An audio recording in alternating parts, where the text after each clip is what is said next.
Hello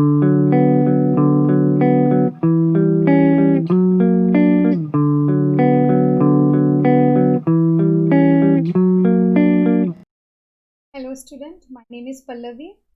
welcome to my channel. हम लोग class 9 का चैप्टर 1 कर रहे थे। मैंने प्रीवियस वीडियो में चैप्टर 1 का मैटर का introduction, then physical nature matter का डिस्कस किया था। देन सेकंड वीडियो में हमने मैटर का कैरेक्टरिस्टिक्स डिस्कस करी थी। नाउ दिस टाइम हम लोग मैटर के स्टेट्स डिस्कस करेंगे। ओके, हम स्टार्टिंग से जानते हैं, अपने प्रीवियस क्लास में भी हमने पढ़ा है कि स्टेट मैटर के 3 स्टेट्स होते हैं। ठीक है, कौन कौन से? Solid, liquid and gases. Okay, तो अब इस बार हम इसको डिटेल में पढ़ने वाले हैं। Fine. Now, what are the states of matter? Observe different types of matter around you. What are its different state? हर मैटर की अलग अलग स्टेट होती है। लाइक अगर हम पेन की बात करें, टेबल की बात करें, फैन की बात करें, जो चीज़ सॉलिड में है वो सॉलिड स्टेट में है। अगर हम वाटर की बात करें, जूस की बात करें, ये सब कौन से स्टेट में है? लिक्विड स्टेट में है। बाकी ऑक्सीजन, कार्बन डाइऑक्साइड, ये सब चीज़ें हमारी गैसियस स्टेट में। Okay, so we can see that matter around us exist in 3 different states. कौन कौन से स्टेट्स हैं वो? Solid, liquid and gases. These states of matter arise due to the variation in the characteristics of the particle of the matter. ये variations कैसे होते हैं? Because of the characteristics of the particle। की particle, वो matter के particle कैसे हैं? closely packed है तो solid है, loosely packed है तो liquid है, and freely move है तो gases है। ओके, तो हम सबसे पहला टॉपिक पढ़ने वाले हैं द सॉलिड स्टेट। पर सॉलिड स्टेट करने के पहले हम एक एक्टिविटी करते हैं जिससे कि आपको पूरा सॉलिड स्टेट समझ में आए। ओके, तो एक्टिविटी क्या कह रहा है? Collect the following articles. आपको क्या क्या चीजें इकट्ठा करनी है? Like a pen, a book, a needle and a piece of wooden stick. Now sketch the shape of the above articles in your notebook by moving a pencil around them। कैसे करते हैं? लाइक कॉपी पे आपने pen रख दिया और उसके आजू बाजू उसका एरिया के अकॉर्डिंग आप ड्रॉ कर लो। स्केल रख लो, स्केल को ड्रॉ कर लो। देन एक कप रख लो, कप को ड्रॉ कर लो। ठीक है, आप उसको ड्रॉ कर लो।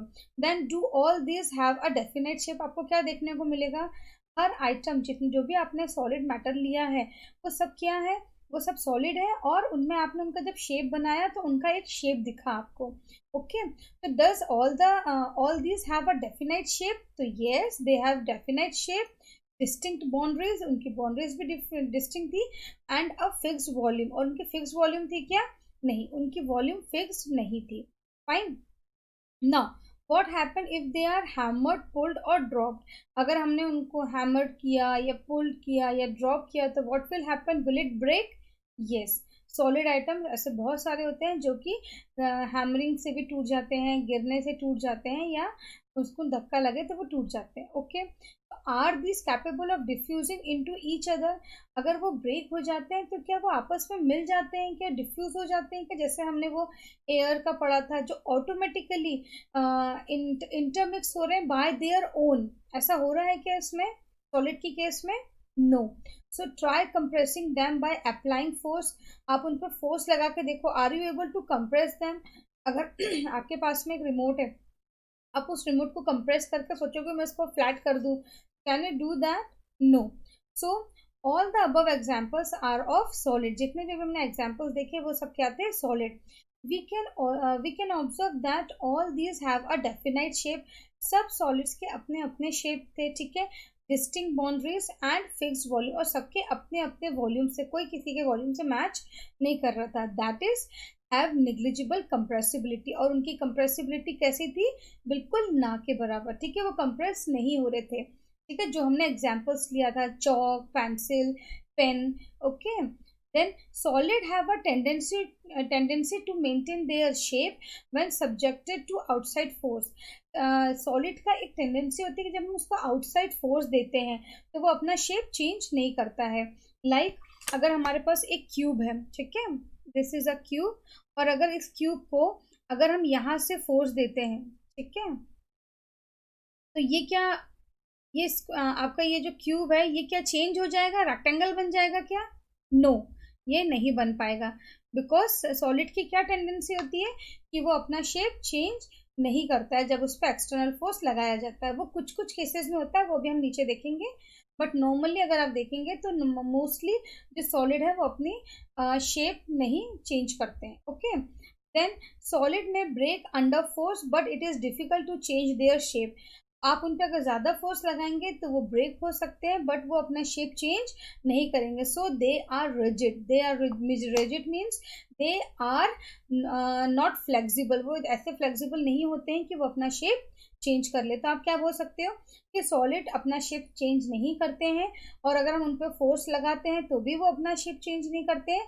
बट अगर आप उन पर ज़्यादा फोर्स लगा दोगे तो वो टूट जाएंगे बट शेप चेंज नहीं करेंगे. तो इसको हम क्या बोलते हैं? Rigidity. Okay, now consider the following. Okay, चलो कुछ हम एग्जांपल्स लेते हैं. What about a rubber band? आप रबर बैंड देखा है आपने? रबर बैंड में क्या होता है? Can it change its shape on stretching? Yes, जब हम रबर बैंड को स्ट्रेच करते हैं ये अपना शेप चेंज कर लेता है. It is a solid. Yes, rubber band is a solid but it change its shape when हम इसको स्ट्रेच करते हैं. ओके, नाउ चलो एक और एग्जांपल लेते हैं. When what about sugar and salt?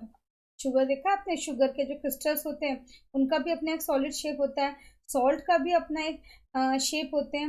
When kept in different jar these take the shape of that jar. Are they solid? Yes, उनका शेप चेंज हो रहा है लेकिन जो उनका ओन शेप है वो चेंज नहीं हो रहा. अगर आपने उनको एक सॉसा प्लेट में निकाला हुआ है तो वो प्लेट का शेप ले लेंगे. उनको आप ग्लास में निकालेंगे वो ग्लास का शेप ले लेंगे. उनको आप एक जार में डाल देंगे तो वो जार का शेप ले लेंगे. तो इसमें हम क्या कह सकते हैं कि शुगर और सॉल्ट और भी जो चीज़ें हैं, टाइनी चीज़ें, वो शेप चेंज कर रही हैं लेकिन उनके ओरिजिनल शेप चेंज नहीं हो रहा. तो ये they are solid. Okay, now what about a sponge? Sponge देखा है आपने? जब आप उसको प्रेस करते हो तो वो सॉफ्ट हो जाता है, छोटा हो जाता है, ठीक है, कंप्रेस हो जाता है. Now it is a solid. Is it a solid? Yet we are able to compress it. Why? आपने तो देखा होगा स्पंज को. वैसे तो वो सॉलिड है लेकिन उसको आप जब कंप्रेस करते हो तो वो छोटा हो जाता है. उसने अपना शेप चेंज किया. और हमने प्रीवियसली क्या पढ़ा था कि सॉलिड्स अपने शेप चेंज नहीं करते. तो कुछ एक्सेप्शनल शेप्स होते हैं, कुछ एक्सेप्शनल सॉलिड्स होते हैं जो स्ट्रेच करने पे स्ट्रेच हो जाते हैं, जो दूसरे कंटेनर में डालो तो उस कंटेनर का शेप ले लेते हैं. या स्पंज को हम प्रेस करेंगे, कंप्रेस करेंगे तो वो छोटा हो जाता है. तो इसके बारे में ये तीनों ए बी सी जो तीनों पॉइंट्स अभी हमने देखा इनको हम डिटेल में डिस्कस करते हैं. Okay, now all the above are solid. वो सॉलिड तो हैं बट कैसे सॉलिड है? A rubber band change shape under force. अगर हम रबर बैंड पे फोर्स लगाते हैं तो वो अपना शेप चेंज कर रहा है and regains the same shape. और वो अपने शेप में वापस आ जा रहा है. कब? जब हम उस पर फोर्स लगाना बंद कर देते हैं, ठीक है. And it regains the force when regains the shape when the force is remove. जब आप उसमें से फोर्स हटा लेंगे वो वापस रबर बैंड अपने ओरिजिनल शेप में आ जाएगा. If excessive force is applied it breaks. पर अगर आपने रबर बैंड को ज़्यादा स्ट्रेच किया, ज़्यादा फोर्स लगाया तो वो बैंड टूट भी सकता है आपका, ठीक है. दूसरा क्वेश्चन क्या था? शुगर एंड सॉल्ट वाला. उसमें क्या था? The shape of each individual sugar और सॉल्ट क्रिस्टल रिमेन्स फिक्स. मैंने आपको बताया था कि शुगर एक क्रिस्टल फॉर्म में है, उसका अपना एक सॉलिड शेप है. सॉल्ट भी एक क्रिस्टल है और वो भी अपने सॉलिड शेप में है. But whenever we take it in our hand, जब भी हम उसको अपने हाथों में लेते हैं, put it in a plate और इन अ जार, तो वो उन्हीं का ही शेप ले लेता है, ठीक है. बट उनका अपना ओन फिक्स शेप है. Okay, now sponge. Sponge has minute holes. आपने देखा होगा स्पंज में खूब छोटे छोटे छोटे होल्स होते हैं, ठीक है. इन विच एयर इज ट्रैप्ड, जिसमें कि एयर जाके ट्रैप हो जाती है, रह जाती है. वैन वी प्रेस इट, जब हम उसको दबाएंगे तो एयर क्या हो जाती है? रिलीज हो जाती है, एक्सपेल हो जाती है. The air is expelled out and we are able to compress it. इसलिए हम स्पंज को कंप्रेस कर सकते हैं. ओके, नाउ तो ये भी हमने किस बारे में पढ़ा? Solid state. सॉलिड तो हमने देखा है जो भी चीज़ हार्ड होती है, रिजिड होती है, दैट इज सॉलिड. बट कुछ हैं और other solids like rubber band, salt and sugar and your sponge, ये सब भी सॉलिड में आते हैं बट इनके शेप्स चेंज होते रहते हैं. ओके, नाउ हम दूसरा स्टेट पढ़ते हैं, the liquid state. Liquid state आप सब जानते हैं, जो भी चीज़ें पतली होती है, तरल होती है, उसको हम क्या कहते हैं? Liquid state. हम इसके लिए भी एक एक्टिविटी करते हैं जिससे कि आपको आगे लिक्विड स्टेट बहुत अच्छे से समझ में आए. Okay, collect the following. आपको क्या क्या चीज़ें इकट्ठी करनी है? Water, cooking oil, milk, juice और कोल्ड ड्रिंक. ओके, ना अब क्या करना है आपको? Container of different shapes. आपको कंटेनर्स लेने हैं अलग अलग शेप के. ओके, कुछ छोटे कुछ बड़े. Put a 50 ml mark on these containers. आपको वो हर कंटेनर्स पे क्या करना है, 50 ml मार्क कर देना। जो छोटा कंटेनर होगा उसमें 50 ml ऊपर तक आएगा, जो बड़ा कंटेनर होगा उसमें थोड़ा नीचे रहेगा 50 ml। Okay, now using a measuring cylinder from the laboratory, आप ये मेजरिंग सिलेंडर लेकर आप मार्किंग कर सकते हो। Now what will happen if these liquids are split on the floor, अगर ये लिक्विड को अगर आप, और सब में आप कितना डाल लो, 50 ml डाल लो सारी चीजें। अब आप क्या करो, इन सब चीजों को वन बाय वन फ्लोर पे डालो, ठीक है। Then tell me what will happen. measure 50 ml of any one liquid and transfer it into different container one by one. सबसे पहले तो आप क्या करिए, जो आपने सारे चीज़ें लिए थे, सारे जो आइटम्स लिए थे, कौन कौन से थे, water, cooking oil, milk, juice and a cold drink, इनको आप कंटेनर में डालें और अलग अलग कंटेनर में डालें। आपको देखने को मिलेगा कि वो रहेंगे 50 ml ही, ठीक है। आप उनको अलग अलग शेप में डाल रहे हैं तो उनका शेप चेंज हो रहा है बट उसकी क्वांटिटी चेंज नहीं हो रही है। वो 50 ml का 50 ml ही है। जब आपने उसको छोटे जार में, छोटे बीकर में डाला तो भी वो 50 ml था, आपने बड़े से जार में डाला तो भी 50 ml था, आपने उसको और बड़े जार में डाला तो भी वो 50 ml था। Okay, then does the volume remain the same? Yes, उसका जो वॉल्यूम, उसकी जो क्वांटिटी थी वो सब जार्स में सेम थी। Does the shape of the liquid remain the same? No, shape जो था लिक्विड का हर बार चेंज हो रहा था according to the container. Okay, when you pour the liquid from one container into another does it flow easily? क्या वो easily flow हो रहा था? Yes, because they are liquid, वो फ्लो इजिली हो रहा था। उसका शेप चेंज हो रहा था बट उसका वॉल्यूम फिक्स्ड था। तो हम लिक्विड के लिए क्या कह सकते हैं इस एक्सपेरिमेंट के through? that we observe that liquid have no fixed shape, liquid का कोई fixed shape नहीं है but have a fixed volume, liquid का fixed volume होता है। they take up the shape of the container in which they are kept, उनको हम जिस कंटेनर में रखते हैं वो उस कंटेनर का शेप ले लेते हैं। and liquid flow and change shape so they are not rigid but can be called fluid, liquid को आप क्या बोल सकते हो कि वो फ्लो कर सकता है, वो शेप को चेंज कर सकता है पर but so they are not rigid, इसलिए वो रिजिड नहीं है, वो फ्लेक्सिबल है and can be called fluid, और इसलिए इसको हम क्या कहते हैं, fluid. Refer to activities 1.4 and 1.5 we were have saw that solid and liquid can diffuse into liquids। हमने जो प्रीवियस वीडियो में देखा था, जो हमने प्रीवियस एक्टिविटीज़ की थी उसमें हमने क्या देखा था कि solid and liquid can diffuse, वो डिफ्यूज़ हो सकते हैं, वो इंटरमिक्स हो सकते हैं bye their own into liquid, वो लिक्विड में डिफ्यूज़ हो सकते हैं। The gases from the atmosphere diffuse and dissolve in water.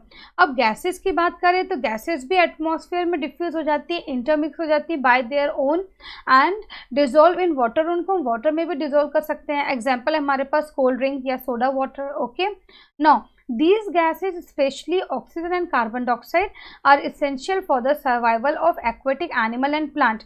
अगर देखा जाए तो ऑक्सीजन कार्बन डाइऑक्साइड है जो लिविंग थिंग्स के लिए इम्पॉर्टेंट है, जिसमें कि एक्वेटिक एनिमल्स और प्लांट्स भी आ जाते हैं। ओके, एक्वेटिक एनिमल्स कहाँ से लेते हैं ऑक्सीजन? एक्चुअली वाटर में ही ऑलरेडी डिजोल्व होता है ऑक्सीजन, जिसके कारण एक्वेटिक एनिमल्स वाटर में ब्रीथ कर पाते हैं। Okay, now all living creature need to breathe for survival. जितने भी लिविंग क्रिएचर हैं सबको ब्रीथ करने के लिए ऑक्सीजन चाहिए रहती है। Fine, now the aquatic animal can breathe under water due to the presence of dissolve oxygen in water. जैसे मैंने आपको प्रीवियसली बताया कि ऑलरेडी वाटर में ऑक्सीजन डिजोल्व होता है, जिसके कारण एक्वेटिक एनिमल्स पानी के अंदर भी ब्रीथ कर पाते हैं। Now thus we may conclude that solid, liquid and gaseous can diffuse into liquid। हमने अभी क्या देखा इन पूरी चीज़ों में कि चाहे वो सॉलिड हो, लिक्विड हो या गैसेस हो, ये सब लिक्विड में डिफ्यूज हो सकती हैं। Now the rate of diffusion of liquid is higher than that of solid. अगर हम डिफ्यूजन की बात करें कि डिफ्यूजन का रेट किसका ज़्यादा होता है लिक्विड में, तो वो हायर हो, तो वो लिक्विड्स का ज़्यादा होता है डिफ्यूजन का एज़ कम्पेयर टू सॉलिड। अगर हम लिक्विड और सॉलिड को कंपेयर करें कि किसका डिफ्यूजन रेट ज़्यादा है, तो लिक्विड का डिफ्यूजन रेट ज़्यादा है एज़ कम्पेयर टू सॉलिड, क्योंकि सॉलिड को थोड़ा टाइम लगता है, थोड़ा सा ज़्यादा समय लगता है, इसलिए सॉलिड को डिफ्यूज़ होने में टाइम लगता है, but it diffuses. Now This is due to the fact that in liquid state particle move freely and have greater space between each other as compared to the particle in the solid state. अच्छा, ये possible क्यों है कि जो rate diffusion rate है वो liquid का ज़्यादा है और सॉलिड का कम? बिकॉज जो लिक्विड के पार्टिकल्स है वो फ्रीली मूव करते हैं लिक्विड के अंदर, जिसके कारण उनमें बहुत स्पेस होता है और जिसके कारण उनकी डिफ्यूजन जो क्या है, डिफ्यूजन रेट वो ज़्यादा होता है और सॉलिड पार्टिकल्स क्लोजली पैक्ड रहते हैं, जिसके कारण उसमें डिफ्यूजन रेट कम रहता है, उसमें हर चीज़ एकदम से डिसॉल्व नहीं हो सकती, मिक्सअप इंटरमिक्स नहीं हो सकती. Okay, now our next topic is the gaseous state. Gaseous state से समझ में आता है कि हम बातें करने वाले हैं अभी गैसेस के बारे में. फाइन.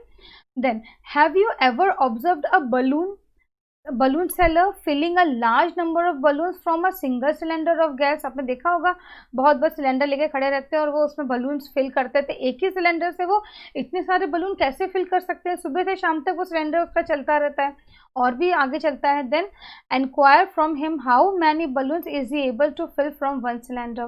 तो आप इंक्वायरी कर सकते हो कि आप एक सिलेंडर से कितने बलून भर सकते हैं, वो आपको बताएगा शायद 200, 300 वॉटएवर. ठीक है, तो सोचिए इतने से सिलेंडर से वो कितने सारे बलून फिल कर पा रहा था. ये पॉसिबल कैसे है? तो ask him which gas does he have in the cylinder. वो सिलेंडर में कौन सी गैस फिल कर रहा है. ओके, तो वो उसमें नाइट्रोजन गैस रहती है. फाइन, चलिए अब हम आगे देखते हैं. एक एक्टिविटी हमें दी हुई है, ये एक्टिविटी हम करेंगे तो फिर हम गैसियस स्टेट पढ़ेंगे. एक्टिविटी में क्या है?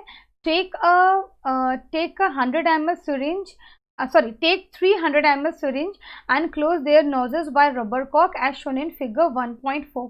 जैसे एक सिरिंज आपने देखा है, ठीक है, एक खाली सिरिंज लेना है विदाउट निडल, ऐसे आपको 3 लेनी है, ठीक है, और जो कि 100 ml की हो एटलीस्ट. और उनका जो सिरिंज का जो माउथ है, इसको देखिए आप ऐसे रबर कॉक से आप इसको क्लोज कर सकते हैं. ये रबर कॉक लगा दिया है हमने कि इसमें से एयर बाहर ना आ पाए. Okay, now what we have to do? Now remove the piston from all the syringe. Piston means this is called a piston. Okay, तो आप पिस्टन को क्या करो, तीनों सिरिंज की पिस्टन्स को आप रिमूव कर लो, ऊपर तक खींच लो, देन निकाल लो मतलब पूरा. Then leaving one syringe untouched, और उसमें से एक सिरिंज को टच नहीं करना है, उसको आपने सिर्फ पिस्टन ऊपर करके छोड़ दिया है. Now fill the water in the second and pieces of chalk in the third. अब आपने जिस दोनों के पिस्टन में से जो निकाल लिया आपने पूरी पिस्टन बाहर, तो एक में पानी भर दो और एक में आप चॉक भर दो. ठीक है, चॉक के पीसेस भर दो. Now insert the piston back into the syringe, और फिर वो दोनों की जो पिस्टन थी उन दोनों को आप उसमें अंदर प्रेस कर दो. You may apply some Vaseline on the piston before inserting them into the syringe for the smooth movement. अभी क्या एक्चुअली हमने हार्ड डाला है, सॉलिड भी डाला है, जिसके कारण वो पिस्टन अच्छे से अंदर मूव नहीं करेगा, तो आप उसमें हल्का सा वैसलीन या कुछ भी ऑयल समथिंग लगा सकते हैं. Now try to compress the content by pushing the piston in each syringe. जब आप तीनों के सिरिंज को प्रेस करना चाहोगे, एक में आपको कुछ नहीं फिल करना है, एक में आपको पानी फिल करना है और एक में आपको चॉक के पीसेस फिल करना है. और अब तीनों सिरिंज को जब आप प्रेस करोगे वन बाय वन, तो आप देखोगे कि आपको उसमें क्या क्या डिफरेंसेस दिख रहे हैं. आप क्या देखोगे, जो खाली सिरिंज है वो जल्दी प्रेस हो जाएगी, इजीली प्रेस हो जाएगी, जिसमें पानी है उसमें टाइम लगेगा, और जो सॉलिड है उसमें और भी टाइम लगेगा. ठीक है, तो क्वेश्चन क्या बोल रहा है, what do you observe in which case was the piston easily pushed in.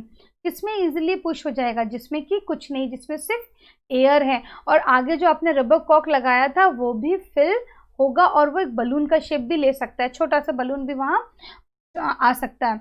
Now what do you infer from your observation. आपने ऑब्जर्वेशन से क्या देखा, तो जिसमें गैस थी वो इजीली प्रेस हो गया, मतलब उसमें भी फोर्स लगा, but as compare to other वो भी इजीली प्रेस हो गया. वाटर वाले में भी थोड़ा ज़्यादा प्रेशर लगा, लेकिन चॉक वाले में तो बहुत ज़्यादा प्रेशर लगा, जिसके कारण वहाँ पे आपका फोर्स भी बोल सकते हैं ज़्यादा लगा है. Okay, now what we have observe that gases are highly compressible as compare to solid and liquid. यहाँ हमने क्या देखा कि गैसेस को हम कितना भी कंप्रेस करें वो कंप्रेस हो जाएगा, लेकिन ये केस लिक्विड के साथ और सॉलिड के साथ पॉसिबल नहीं है। हम उनको एक लिमिट तक ही कंप्रेस कर सकते हैं, लेकिन गैसेस के केस में हम गैसेस को बहुत ज़्यादा कंप्रेस, हाईली कंप्रेस कर सकते हैं। Okay, the liquefied petroleum gas, जो एलपीजी जो हमारे यहाँ सिलेंडर्स आते हैं उनमें कौन सी गैस होती है? Liquefied petroleum gas. उसमें ये गैस को कंप्रेस किया जाता है। Cylinder that we get in our home for cooking और the oxygen supply to hospital in the cylinder is a compressed gas. आपने हॉस्पिटल्स में भी देखा होगा, जो ऑक्सीजन सिलेंडर रहते हैं वो सिलेंडर भी पूरे टाइम तक, बहुत लंबे टाइम तक चलते हैं। क्यों? क्योंकि उसमें ऑक्सीजन को कंप्रेस करके फिल किया जाता है। देन कंप्रेस्ड नेचुरल गैस, आपने सीएनजी भी सुना होगा। Compressed natural gas is use as a fuel these days in vehicles. आजकल पेट्रोल और डीजल की जगह पे सीएनजी गैस भी यूज़ की जा रही है। इसको कंप्रेस करके एक टैंक में फुल सिलेंडर में फिल करके इससे व्हीकल चलाए जाते हैं। Due to its high compressibility, actually gases की क्या रहती है, बहुत ज़्यादा कंप्रेसिबिलिटी रहती है। Large volume of gas can be compressed into a small cylinder and transported easily. तो पॉसिबिलिटी क्या हो जाती है कि हम बहुत सारी गैस को कंप्रेस कर सकते हैं और वो इजी टू ट्रांसफ़र हो सकती है, और उसको हम छोटे छोटे सिलेंडर्स में भी स्टोर कर सकते हैं। We come to know of what is being cooked in the kitchen without even entering there. हम जब तक किचन में नहीं जाते हमें पता नहीं चलता कि खाना क्या बन रहा है। By the smell that reaches out our nostril, जब तक कि खुशबू हमारे नाक तक नहीं आती है। Fine, then how does this smell reaches, वो खुशबू हमारे नाक तक कैसे आती है? वो खुशबू हमें कैसे आती है? The particles of the aroma of food mix with the particles of the air spread from the kitchen reaches us and even father away. होता क्या है, हर जगह एयर है, एयर में जब वो फूड पार्टिकल, जब वो फूड का जो अरोमा है, जो खुशबू है, जब वो मिक्स होती है और और हमने लास्ट इसमें देखा था कि गैसेस, जैसे हमने इंसेंस स्टिक में देखा था कि जैसे जैसे एयर के पार्टिकल्स भी मूव करते रहते हैं सराउंडिंग में, तो जैसे जैसे एयर आपके आसपास आती जाएगी आपको फूड की स्मेल आती जाएगी, और ये सिर्फ घर में ही नहीं बहुत दूर तक भी जाती है। The smell of hot cooked food reaches us in seconds, compare this with the rate of diffusion of solid and liquid. आप क्या देखेंगे, जो हॉट कुक फूड था उसकी स्मेल आपको बहुत दूर तक और बहुत जल्दी आती है as compare to cold food. जो हमने प्रीवियस एक्सपेरिमेंट एक्टिविटीज़ किया था उसमें आपने देखा था कि अगर खाना गर्म हो रहा है या गर्म कर रहे हैं तो उसकी खुशबू जल्दी आती है, बिकॉज उनकी एनर्जी, काइनेटिक एनर्जी इंक्रीज हो जाती है, वो पार्टिकल्स फास्टली मूव करने लग जाते हैं, जिसके कारण हमें हॉट खुशबू जल्दी आती है और जो ठंडी चीज़ें रहती है उसकी खुशबू लेट आती है। And compare this with the rate of diffusion of solid and liquid. Now due to high speed of particles and large space between them, gases show the property of diffusing very fast into other gases. अब देखिए खाना kitchen में पक रहा है, हम बैठे हैं हॉल में, तो कितना ज़्यादा लंबा गैप है, तो ये गैप को फुलफिल कौन करता है? गैस, जो एवरीवेयर प्रेजेंट है, और उसमें बहुत पार्टिकल्स के बीच में बहुत स्पेसेस होता है, जिसके कारण उसमें वो दूसरे पार्टिकल्स आ जाते हैं, और एयर जैसे जैसे मूव होती है वैसी वैसी चीज़ें स्प्रेड होती है। तो in the gases, I am sorry, so in the gaseous state the particles move about randomly at high speed। तो हम क्या बोल सकते हैं कि गैशियस स्टेट में जो पार्टिकल्स है वो बहुत ही हाई स्पीड से रैंडमली मूव करते हैं। Fine, due to this random movement, उनका ये जो इंस्टेंट मूवमेंट होता है, the particle hit each other and also the walls of the container. तो पार्टिकल एक दूसरे को जल्दी जल्दी हिट करते हैं और कंटेनर की वॉल को भी हिट करते हैं। The pressure exerted by the gas is because of this force exerted by the gas particle per unit area on the walls of the container. अब ये चीज़ मैं आपको डायग्राम से समझाती हूँ, आपको बहुत अच्छे से समझ में आने वाला है। ठीक है, हमने एक कंटेनर में, हमने एक प्लेट में हमने सॉलिड ले लिया है, एक कंटेनर में लिक्विड ले लिया, और हमने एक बलून में गैस फिल कर लिया। ठीक है, अगर मैं आपको इनके पार्टिकल्स दिखाऊँ तो सॉलिड के पार्टिकल देखिए कैसे क्लोजली पैक्ड दिख रहे हैं आपको। ठीक है, बहुत कम स्पेस है इसमें अंदर जाने के लिए और उसमें कोई चीज़ एडजस्ट होने के लिए। लिक्विड के पार्टिकल देखिए फ्रीली मूव कर रहे हैं। ठीक है, लेकिन वो भी थोड़े से क्लोजली पैक्ड है as compare to gaseous.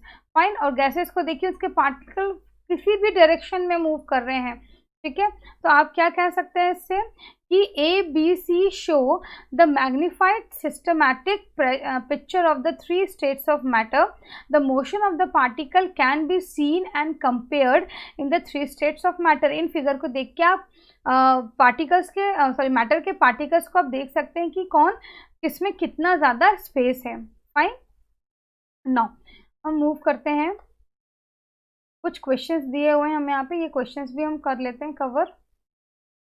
Okay, बहुत इंटरेस्टिंग क्वेश्चन है इस चैप्टर के। क्या कह रहा है, the mass per unit volume of a substance is called density.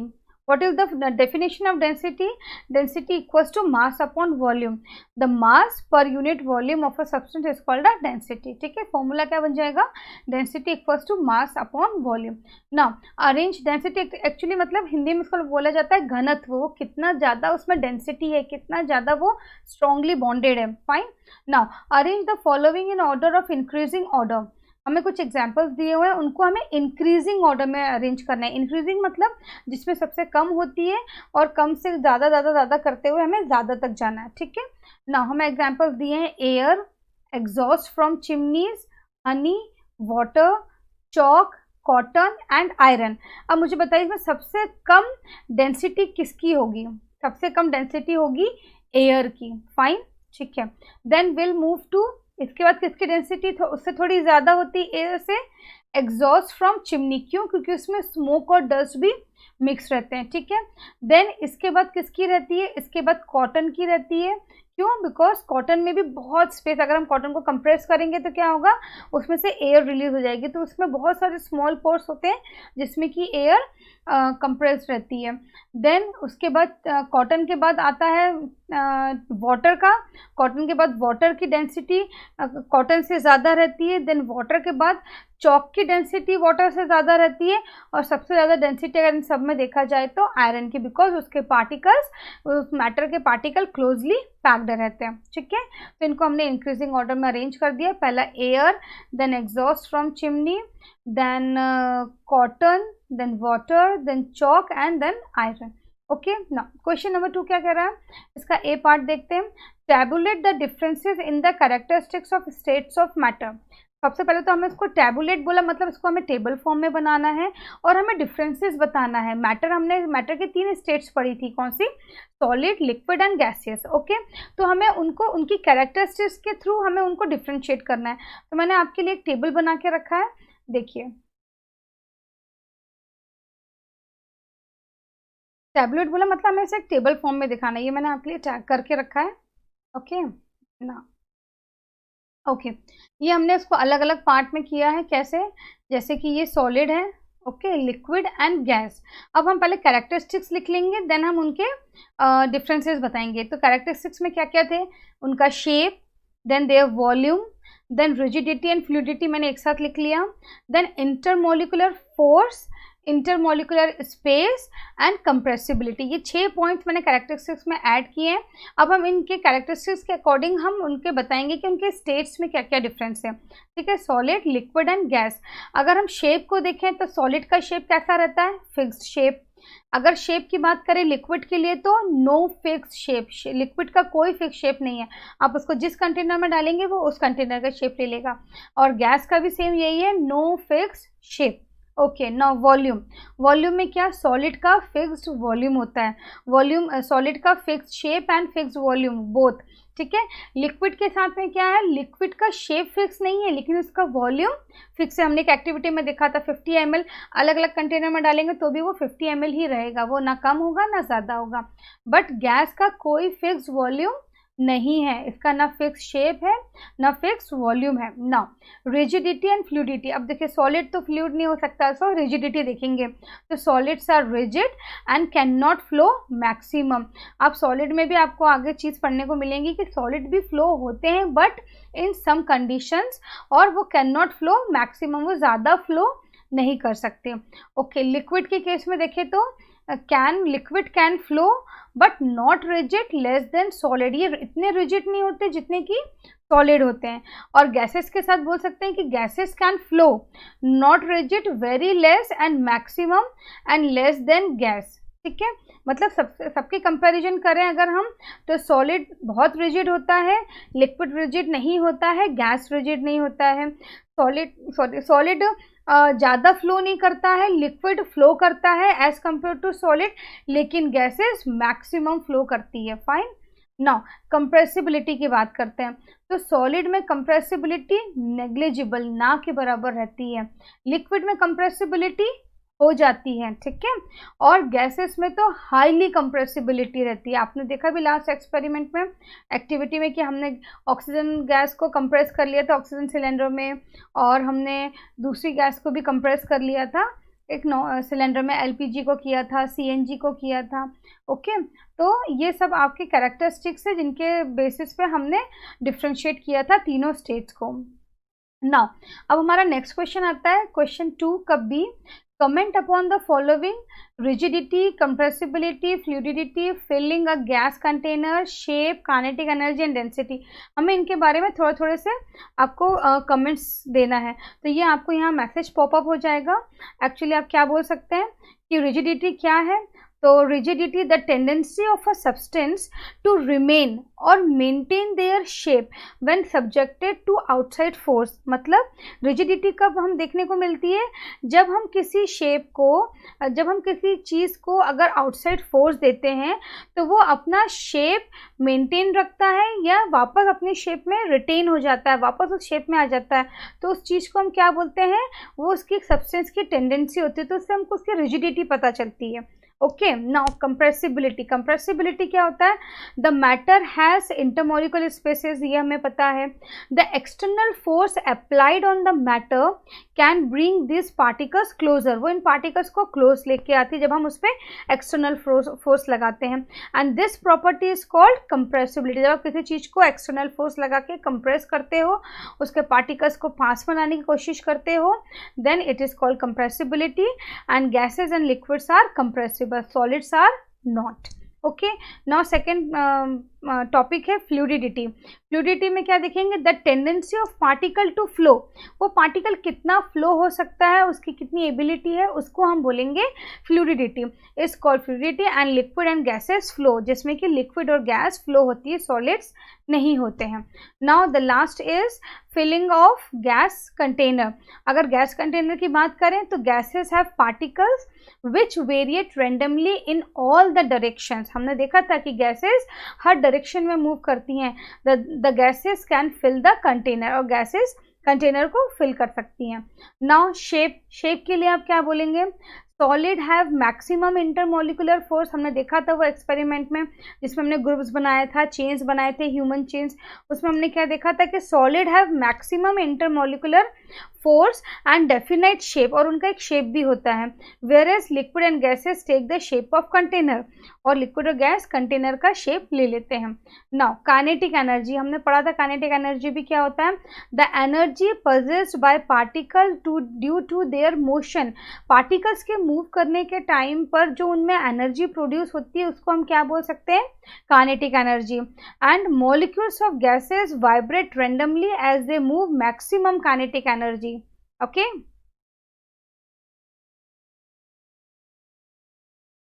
और हमारा काइनेटिक एनर्जी क्या कहता है, the energy possesses by particle due to their motion is called kinetic energy.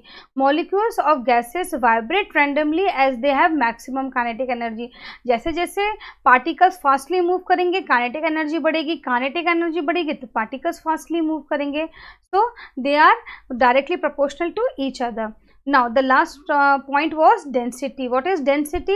So it is defined as mass per unit volume, means density equals to mass upon volume.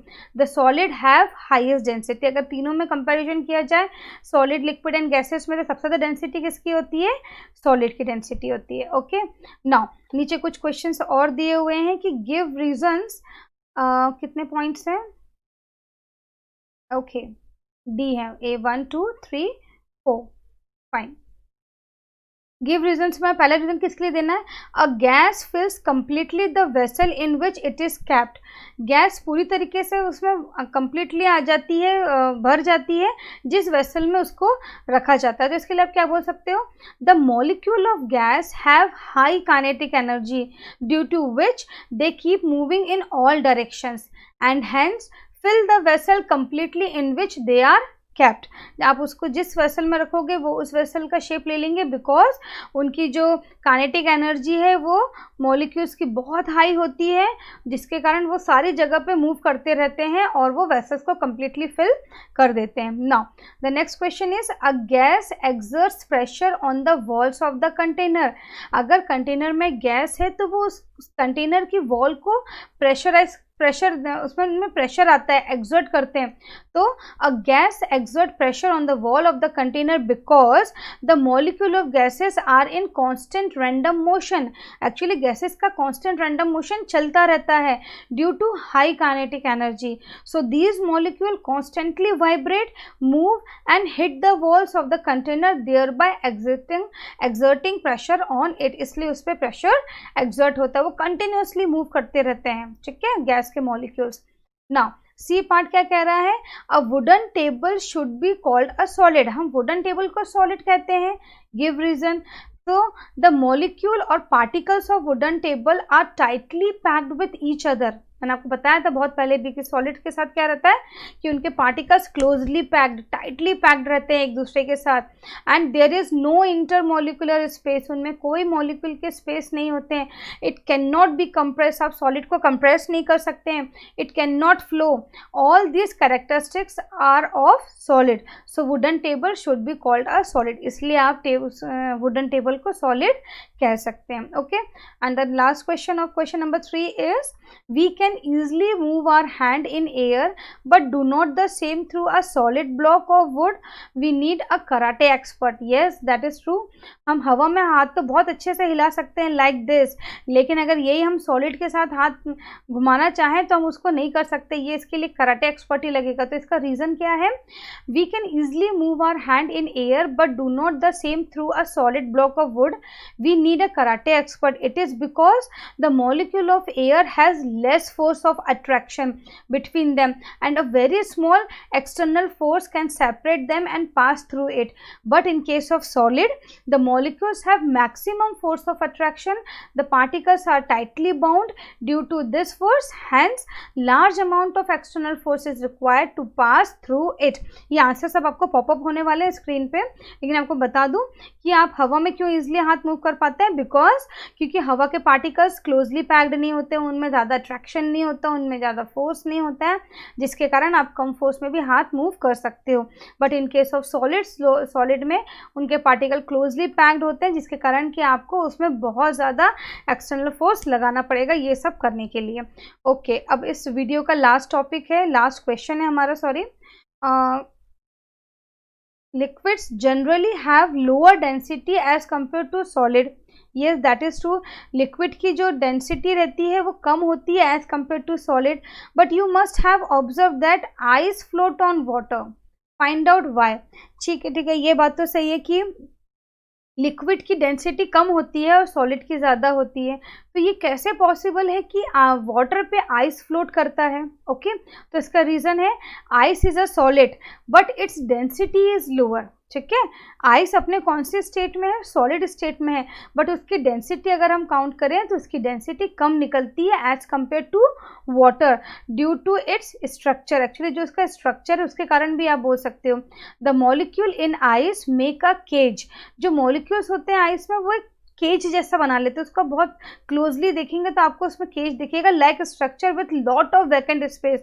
Ice actually solid ice की बात नहीं हो रही है, वो जो ice Berg's रहते हैं जो वाटर के ऊपर फ्लोट करते रहते हैं, अगर कोई भी चीज़ वाटर पे फ्लोट कर रही है मतलब उसकी डेंसिटी वाकई में उस पानी से कम होगी, तभी वो चीज़ पानी पे फ्लोट कर रही है। तो आइस बर्ग्स में क्या रहता है कि वो उनमें बहुत सारे छोटे छोटे पोर्स होते हैं, बहुत सारे छोटे छोटे से केजेस होते हैं जिसमें कि एयर रहती है और उसमें बहुत सारे वैकेंट स्पेसेस रहते हैं, जिसके कारण वो पानी से हल्की हो जाती है, इसलिए आइस फ्लोट ऑन वाटर।